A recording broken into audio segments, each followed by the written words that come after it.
is anything our wrong. house. We belong here. Look at this right here. You have a little pool for a little turtle for Mr. Vinny. All right, over here you have a little garden for Vicky, and in here is a kitchen. You've seen the kitchen, right? Yeah. Yeah. Oh, this kitchen's gonna knock you out. Sal, They got this fridge. Sal, No, I believe you. Sal. No, you don't believe me. Sal, you tell me this guy's purple. I'm gonna believe you, okay? Like. Did you go to the doctor today? Yes. Yeah, what'd he say?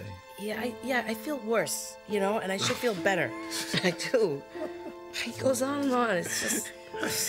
Well, you're still not telling me what he said. Yeah, I know.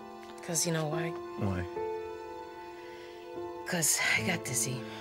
Twice. Oh, you're getting dizzy spells? You're getting dizzy spells and you're not telling me? A little bit. Angie, you cannot do that. You gotta tell me. Okay, because it's the mold, all right, in these walls. That's what it is. You know it is. It gets your asthma, it goes into your lungs. No, baby. No. You need a new house. I'm calling Mrs. Vincent right now. Sal, I don't need anything. I really don't. Just you, babe. No, you need a new house, okay? Somebody needs to take care of you, and that somebody is me, okay? I'd like to pose this question to both of you gentlemen. What was it like with the magnitude of the actors that you pulled together for this film, Brooklyn's Finest, and how was it filming on location in the borough of Brooklyn in New York?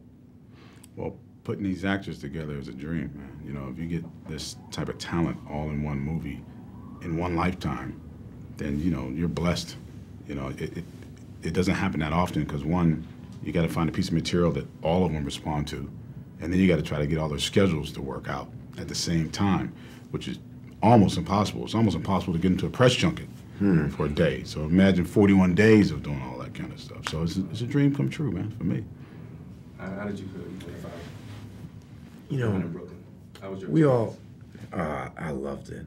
You know, this is the kind of movie, this is right up my, across the plate for me, you know. This is what I dream of doing, to work with a great director on real life subject matter. You know, I mean, if you grow up loving Serpico, and you get an opportunity to make a movie like this, you know, you want to do your best.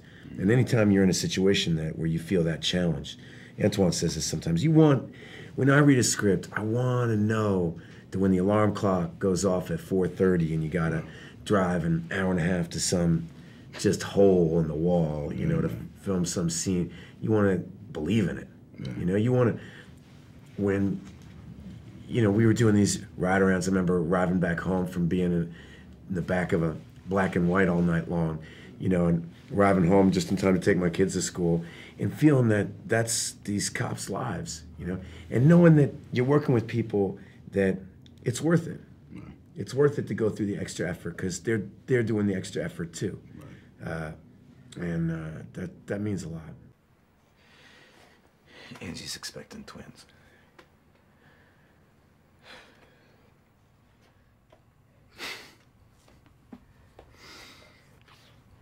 Twins? You lucky bastard. Congratulations. It's a problem? Honey, I ain't got room for twins.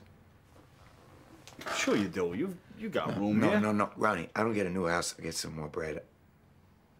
I gotta tell one of these kids that they gotta move in with my sister. All right, how am I gonna do that? How am I gonna tell one of them that, no, you're the one that's got to go? I can't do that. You don't have to do that right away, all right? I mean, how big are twins to like this size?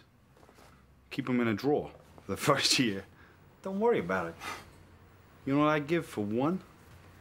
You're a lucky guy. Yeah, I'm sorry. This ain't a problem. You're right. Yeah. Well, your character was,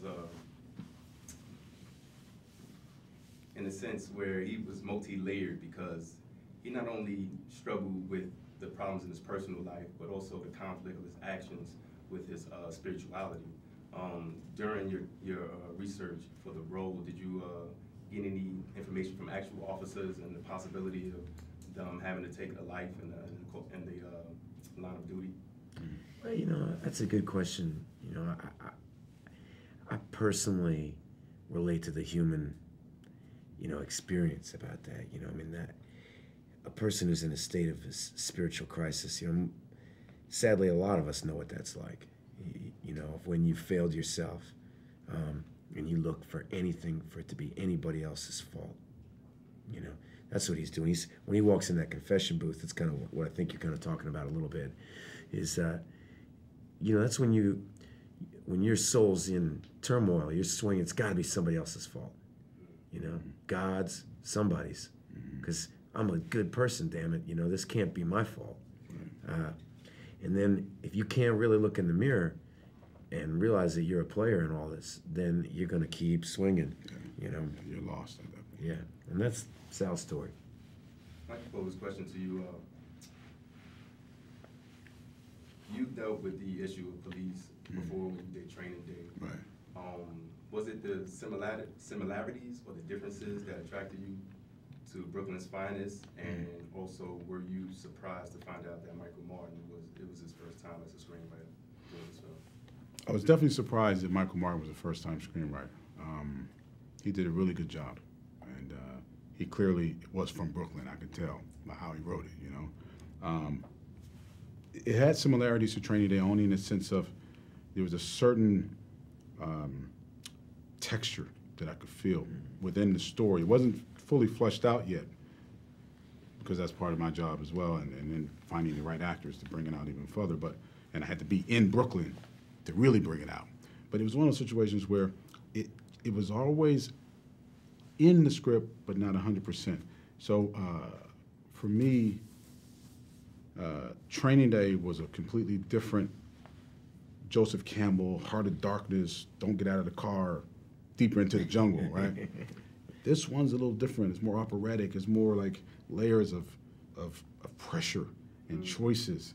And Pressure bust pipes. yeah, exactly. You know what I mean? And that's the big difference in this one. You know, and this one had a certain urgency. You know, a certain urgency. Hi, it's me again. Today's the day. Everything worked out. Please let me know. My son has to go ahead with the sale of the house.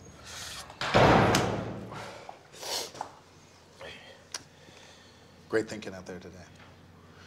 Listen, let me know if you want to get out of this raid tonight. I'll make sure you get paid. I'm good. Gentlemen, nice job there today. Maybe proud, maybe proud.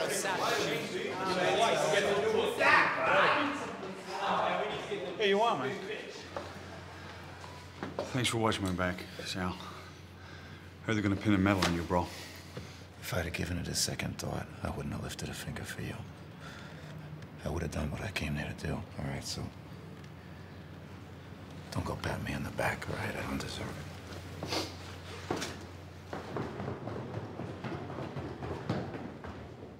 Finally, it's been 9 years since you guys worked together. Is there anything you guys took away from each other as far as you guys approach as even as an actor and yourself as a director? Do you see any differences in him since you worked with him last and vice versa? Well, we're both, you know, we've got 6 kids between the two of us, you know, so that's taking its toll. Yeah, you know, no doubt. Antoine's, you know, Man, it's a whole different world, man. He wears a hat a lot more than he used to. He's not wearing one today. You but relate to that. You know, he's giving me a hard time about that one. And but we're also the same people. We love the same things. We're trying to get better at what we do, you know? You know, one thing I walk away with is that my experience with Ethan and Denzel was like an awakening for a director. Because when you get that experience to work with actors like that and to sit there and be like at theater, you realize, I don't think I could do it any other way. And then you do go try it. You know, okay, you try a couple other things, and you come right back to that experience, and that was the experience for me. That's where I'm at my best. And so when I got the script and I got these actors, I got that feeling again. I got that experience again. And so, you know, for me, it's hard to go any other way now, you know? So. Outstanding.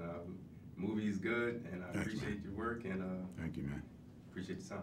I appreciate yours. All right, thank you. Yeah, thank you. All right. All the best, man. Pleasure. Take care. You from Brooklyn? Oh, yeah, East.